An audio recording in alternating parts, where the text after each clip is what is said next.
bana abakyala tuyiga okwewa ebitiibwa n'okulekerawo okweswaza mu buntu obutaliimu. Mukyala Nalongo yayamba omukyala Donasia, omwana oyo muwala wa TikTok yava Dubai eyo. Muntu bwakuyamba at least siima ekyo kyeyakola kyeyakuyamba ate tokola bitajja.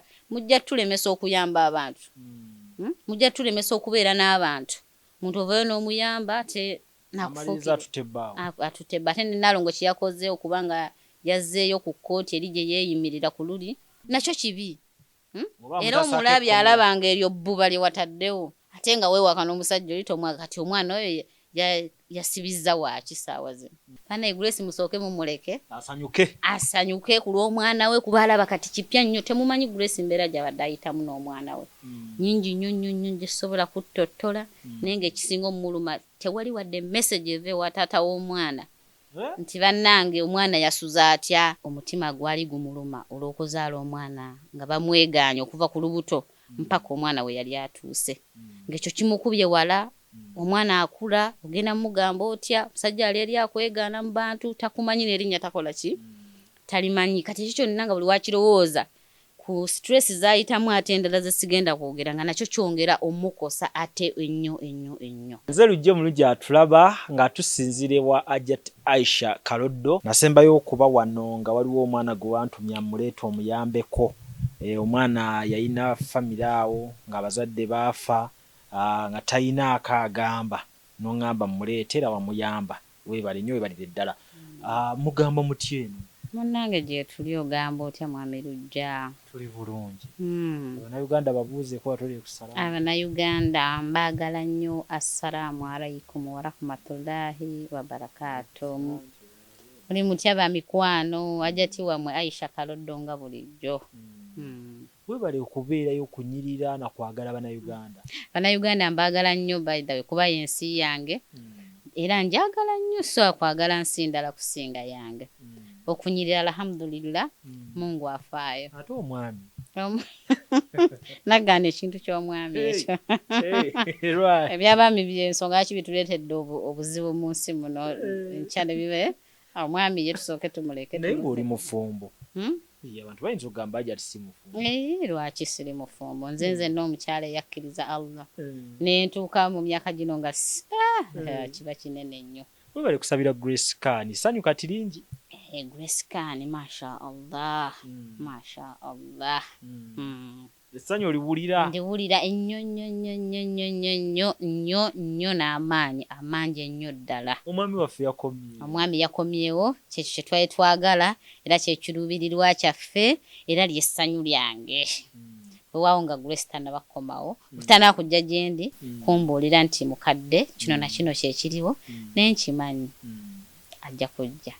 Naye nze ekisinga obukulu kye nali njagala alhamdulillah ate bingi bikyuse mu bulamu bwa Grace bingi nnyo era bamufollowinga banjulira. Ajja tiwafuuka w'abasereebu?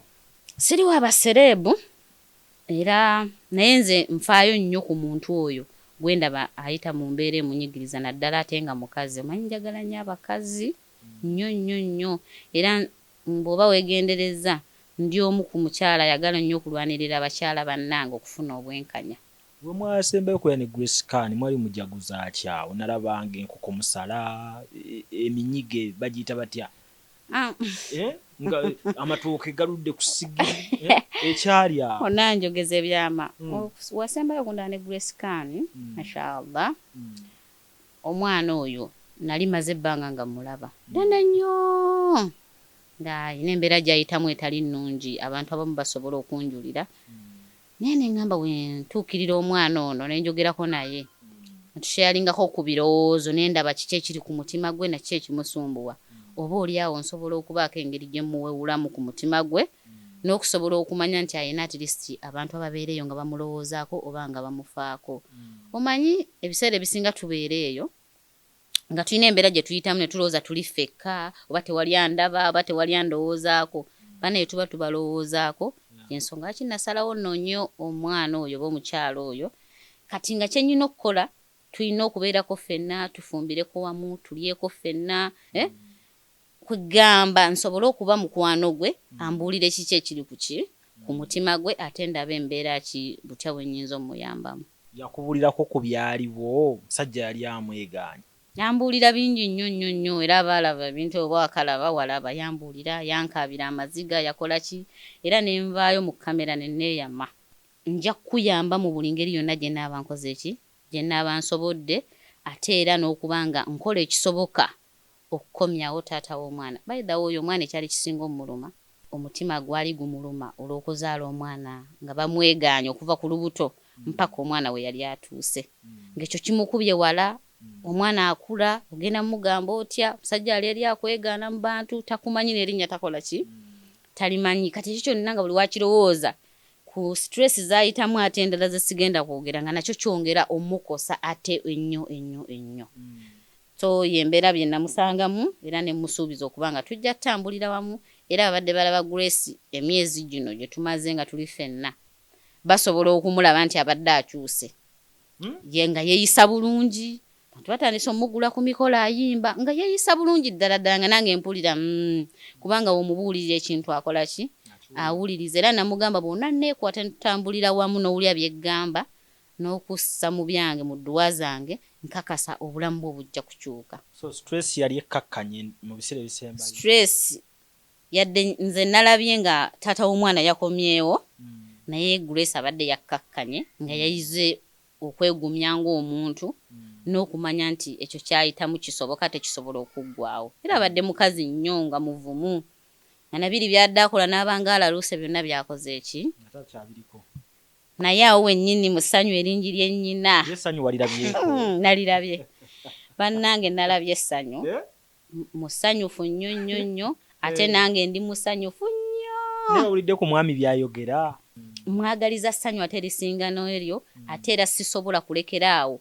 kukola kye neeyama mugamba kuba nze mwagaliza ekisinga omwami kati n'ensobi ze azoogerako nti abadde mu nsobi yes kuba Grace yavayo n'agamba yeeyamye nze ndi maama we ndi part of ye okutandika ne ku lunaku olwo twasisinkana so nze ngamba kirabika yeeteekateeka ajja kumala ajja ngambe nti Hajjati kino na kino kyekiriwo nkyamuwadde akadde omwami amuleeta mwanjule omwami alina omundeetera amwanjule kuba omwami oyo nkakasa inshallah nga Allah ye mubeezi wange nina omukono munene nnyo mu kintu ekyo naye gwe wali omumanyi omwami wali nali mumanyi era nga mulaba mu bifaananyi naye nga simutuukiriranga naye nali mumanyi naye namugamba alimba ajja kudda mu bulamu bwe atalabirire ki omwana naye Allah wange ono talya nguzi bali bameka bali babiri era lyessanyu lyennyina nze ndi musanyufu nnyo era abantu bankubidde ku masimu ne banjozaayoza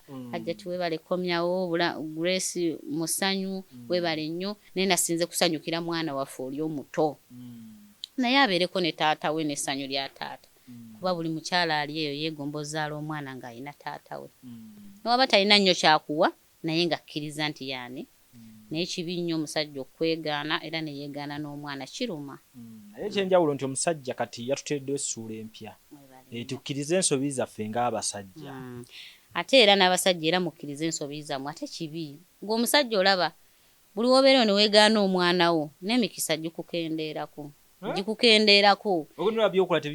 tebikola ate nze ne wemba nkuteeka mu dduwa banjagala obeere nga buli wobeera olowooza ku muntu oli ng'olaba weetaaga okumuwa obwenkanya kyekyo kyemba nnwanako era ndi musanyufu nnyo olw'ekyo wadde abalaba ngamba Grace yaze n'akulabako Hajjati banaye Grace musooke mumuleke asanyuke ku lw'omwana we kuba alaba kati kipya nnyo temumanyi Grace mbeera gy'abadde ayitamu n'omwana we nnyingi nnyo gyesobola kuttottola naye ng'ekisinga omuluma tewali wadde message eva ewa taata w'omwana nti bannange omwana yasuza atya ng'ali awo ate era Grace yalina ekizibu kimu ng'abantu bamukyawa nga waabeera mukwano go leero enkya omukyawa lwaki badde bamukyawa abadde ayina engeri gy'alina stress ennyingi oba ne buzibu ebingi nga waabeera naawe ayogera bubi awuguka n'ayogera ebitajja n'omutamu amangu kati ng'abantu abamu tebasobola mugumiikiriza okumutegeera ne bamumanya nti lwaki akola kino ali bw'ati naye nze namutegeera era ne mumanya ne mmanya na butya bwennyina omukwata kuba namanya ekimusumbuwa kati munnange Wakati mu mbeera ffe tetukyalya ku masavululi natera nga okukubirako kati simanyi weekweka nnyo. Mbeeramu nga nkola ejange. Weekweka nnyo ajati. Anti munaye kati ffe tuba n'ebintu bingi bye tulina okutuukiriza. Kakati bodda mu kubanga olabikalabika by'olina okukola oba tojja bituukiriza. Olabikako olw'olumu nga kati bw'onnoonyezzaako n'onsangawo wano era onfunye wendi. Essimu wazikyusa? Simu yange kweri. Bannange abanjagala banfuna. Simu yange kweri. Nakubako nkube nga teriiko kweri. Simu yange kweri eya 0776 663 637 tevangako kweri era banneetaaga banfuna. Abantu bankubira. Ogambye ya 637? Eri 0776 663 4 yeyo kweri. Kale. Okay. Kati olwaleero ebintu bingi bigenda bitambula nga bwe tujja tutambula. Olwaleero kati ekya Grace Can tufunye ekyokukiyigiramu. Olwaleero naawe oli omu ku bagobe ya social media. Olaba kati olwaleero kuliko mmwe kati be tubaye tutunuulira nti osobola okubeerawo n'obuulira abafumbo n'obuulira abaami n'obuulira abakyala bonna ne bawulira laga ajati ayogedde. Kati olwaleero ssenga wa social media Kitone waffe nyiza okuba nze bye nnawulidde birala ku ggwe bye wawulidde. Sooka ombuulire ggwe biki bye wawulidde ku bintu bye nnawulidde ng'omukyala Nalongo yayamba omukyala Donasia, omwana oyo omuwala wa TikTok yava Dubai eyo. Abasinga bamumanyi n'amuyamba. Nze nakoma balaba mu nsonga za kumusiba wano we baali bamusibidde omukyala full figure. Mumusiba nalaba okwebaza okw'amaanyi nnyo nga Donasia yeebaza Nalongo nti mbulamu bwe yafunye maama we ow'oku Kampala. Manyi kye kitegeeza omuntu okuwaana bw'atyo. Sawa zino ne mbanga mwasattulukuse. Nga musattulukira ku kintu mbu musajja. Kubanga Donasia era nange nasanyuka nnyo ne ng'abambe Nalongo Kitone ng'alina omutima omulungi. Yeebale nnyo yeebalira ddala okuyamba omukyalo ono. Entagala bbiri nti ate Donasia abantu be yasanga ne Nalongo ate ye yabeddiza n'abaagala. Mu kyo ekyokuyiga ekirimu nti mwe bawalamu oba bakyalamu omuntu wakwesembereza n'akuyamba ate gwe tokozesa advantage eyo kumumenya mutima. Obbe bbaawe. Simanyi sikinako bukakafu babbaawe naye nga kye kimu ku kyabakoze eki kukyaba kyankalanyiza yabadde musajja. Kuba nze nawuliddeko audio yennyini ku TikTok okwo nga Nalongo agamba omusajja oyo malaaya todda mukola biki bintu bingi nnyo bye yamugambye. Kati awo wavudde entaanya. Omusajja agamba gwe wabandaga. Nalongo gwe wandaga bali ba Donasia. Era nze sibaagalangako. Nalongo yalumiriza nti akola ki? Abaagala ate ne Nalongo yeeweebudde. Tumanyi nga muk'omusajja. Era waba kubuli agamba nze muk'omusajja. Kakati ate muk'omusajja abantu abale bavayo nga bakubanja abaana. Mu butuufu oba okyali muk'omusajja. Obwensi oba ojoonoonya. Kati abantu ogenda babuulirira ki? Bannaaye abantu ababuulira abantu abali mu kiti kye tugwamu. Tuyiga okwewa ekitiibwa n'ebintu ebimu byerekereza. Obuntu obutono busobola okusuula mu lunaku lumu. Oli mukyala wa buvunaanyizibwa, ensi ekukkiririzaamu, ate ozze ku baana b'obeera nabo mpulira bagaba manejja be biki, ate obaagadde. Omulenzi yatuuse n'omuswaza ekigambo ekinene. Mbu nakwebakirako mu mmotoka. Nenkwebakirako mu nnyumba ewange era n'onsuubiza omwana wange. Byonna biri ku TikTok. Era eriyo n'omwana gwe wasooka okugyamu olubuto wangamba yali wange. Ate n'oddamu omulundi omulala n'ongamba musajja gwe olina omukisa wanfunisizza olulala. Kati omwana waba wange tumutwale ku DNA. Kyakuyiga kye kirimu nti Nalongo nga bw'agamba omusajja waba abadde alinayo omwami we nga bw'agamba nti omusajja ye baawe mu Canada. Saawa zino toyina bw'osobola mumatiza nti omwana oli wuwe. Nga waliyo abamubanja era be wamukola ki? Mu DNA ziriwo ennaku zino. Bana abakyala tuyiga okwewa ebitiibwa n'okulekerawo okweswazaswaza mu buntu obutaliimu. Kuba bwe ntunulira omulenzi ali amwanika ssaawa zino alabika talina nakyali. Bw'aba alina kyali teyanditidde mmuggyayo mu bantu mumuteekawo nti pa ono ye musajja njagale yakola ki? Tirabayo. Abasajja buli omu kyali tebakipimira mu wallet. Waliwo oli nga ye bayinza okuba bamupimira mu kirala ng'ayina kyali. nze nandirowooza nti omuntu afuuka omusajja yoyo osobola okuvaawo n'ayimirira mu kiti kye ng'omusajja ng'era asobola okubaako kyalaga ng'omusajja nti oyo mu butuufu ye mwami wange. Naye omwami ow'ekiti ekyo kyali ng'abeera eno mu nkukutu mu kasonda. Eyo ye alina gy'alagira amaanyi. Nze salyetaaza abeera ebbaawo gwa ndaba. Omusajja yenna alina okuyimira ku magulu abiri n'aga nti omukyala wange nga naawe osobola omuwaayo. Oba okyalina omusajja gw'okweka emmanju ati oyo si wuwe era si musajja wo omuveeko misinde. Ng'amaanyi gaagalaga ggwe wekka. Oyo si bbaawo.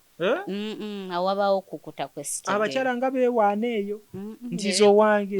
Abakyala bakola bubi bannaye bakyalamu mufune abasajja abammwe. Oyo mwami asobola oyimira ku magulu gaabiri n'akuteerawo omukono n'agamba ono mukyala we. Naye abo abasajja ng'asaasobola n'okudda ku social media ssaawa zino n'agamba nakwagalako oli mukazi mukulu tonnesibaako toddamu nakunjogerako wangamba omwana wange.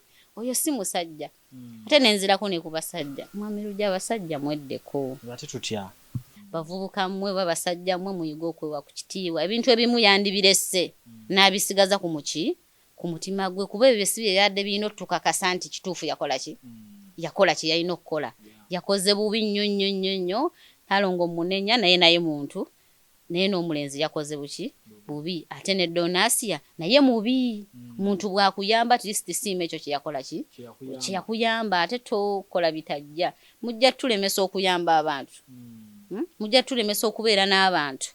Muntu ovayo n'omuyamba ate nakufuukiza atutebba. Ate ne Nalongo kye yakoze okubanga yazzeeyo ku kkooti eri gye yeeyimirira ku luli. Nakyo kibi.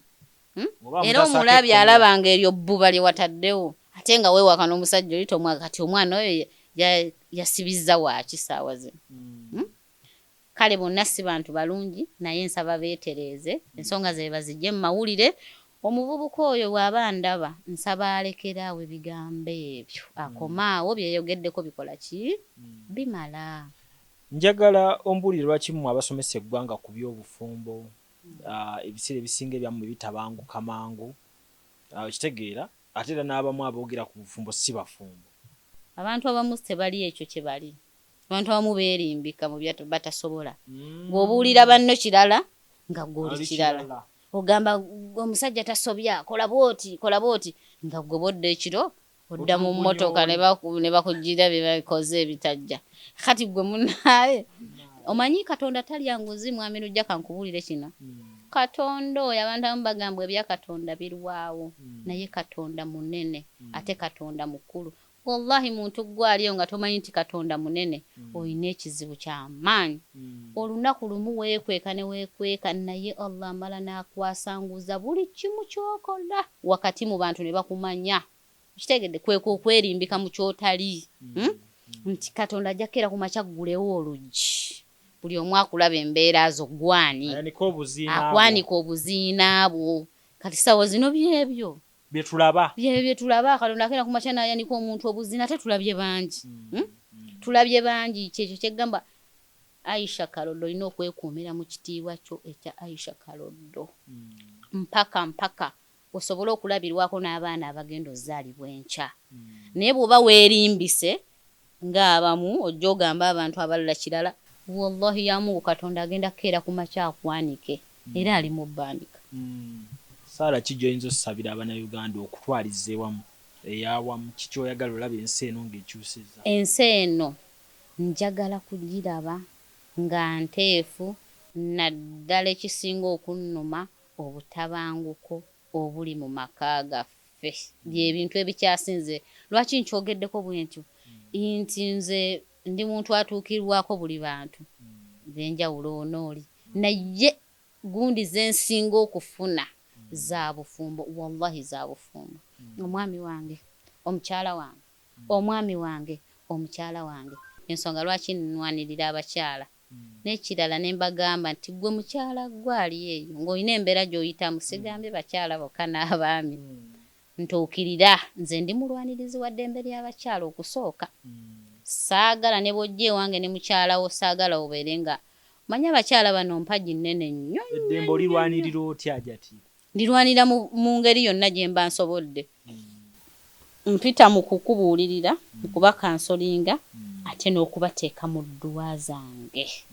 Era n'ennyongera okugamba abaana abawala Wali abaana bawala bali omwami Lujja bayita mu mbeera nga Grace Kane gye yalimu.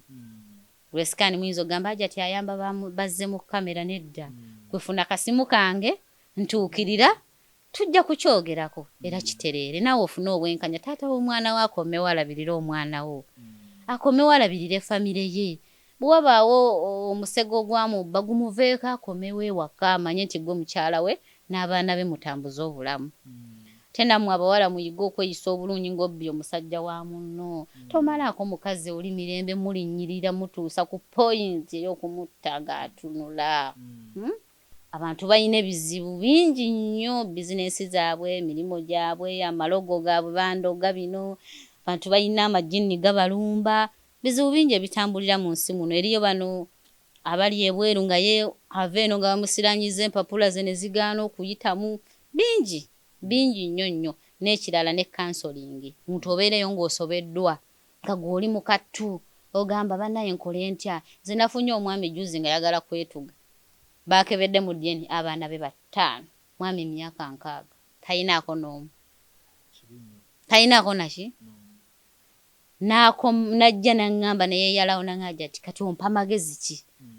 Osobola osanga omuntu oyo nga yesse sobo ojja ewange tusobola otuula ne twogera eyo teba nkomerero. Ne tunoonya obulamu obulala ate bukya bwe tukola ki? Bwe tubutambuza. Counseling yo njigabira ddala. Ng'oli eyo wasobeddwa tomanyi kyakukola. Bwe nkubira ku ssimu tutuule tuwogere ojja kuvaawo nga toli kyekimu. Ennamba eri 0777 Bannaye ekirala bw'obeera ku WhatsApp yange n'onteerayo message n'endwawo gibikula mukwano toyomba. Oluusi mba n'abantu mba n'ebyokukola message n'enziraba leeti. Oluusi nzirabako kiro ogenda oziranga nnyingi n'osomako z'osomye endala n'okola ki? Mukwano toyomba mba nja kukuddamu. Oluusi n'onkubirako. Ate wonkubira ne sitakwata toggwamu maanyi yongera okole ki? Nkubira abantu bange bonna mbaagala nnyo.